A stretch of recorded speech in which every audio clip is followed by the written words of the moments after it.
Guys, I just harvested this beautiful head of cabbage. Let's go make some sauerkraut.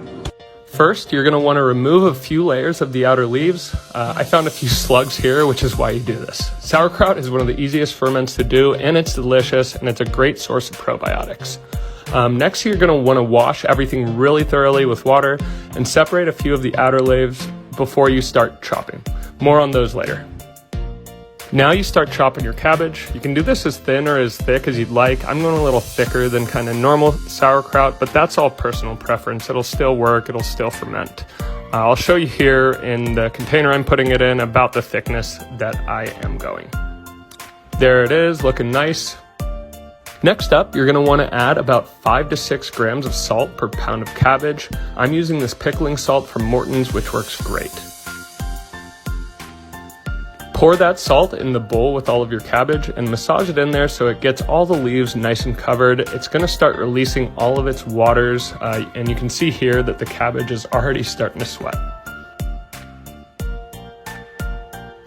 From there, you're gonna wanna fill your containers. I'm using these 2 mason jars, medium-sized ones, because all of mine wouldn't fit in one. Press it down nice and tight to start getting some more of those juices out. I evened everything out in the jars off camera, but after you have everything in there, you can then get those uncut leaves that you had earlier and put them on the top, and this is to help keep everything under the water. You can see me adding those leaves right here. I'm also gonna add a little bit of distilled water just to make sure that everything is covered and submerged in the water. Everything is looking good so far on these, and I'm also adding a fermentation weight to, again, make sure everything stays submerged under that water. I use airlock lids so that I don't have to burp the containers, but you label and date them and let them sit for about 2 to 3 weeks at about 70 to 75 degrees Fahrenheit. I'll make another post once these are ready.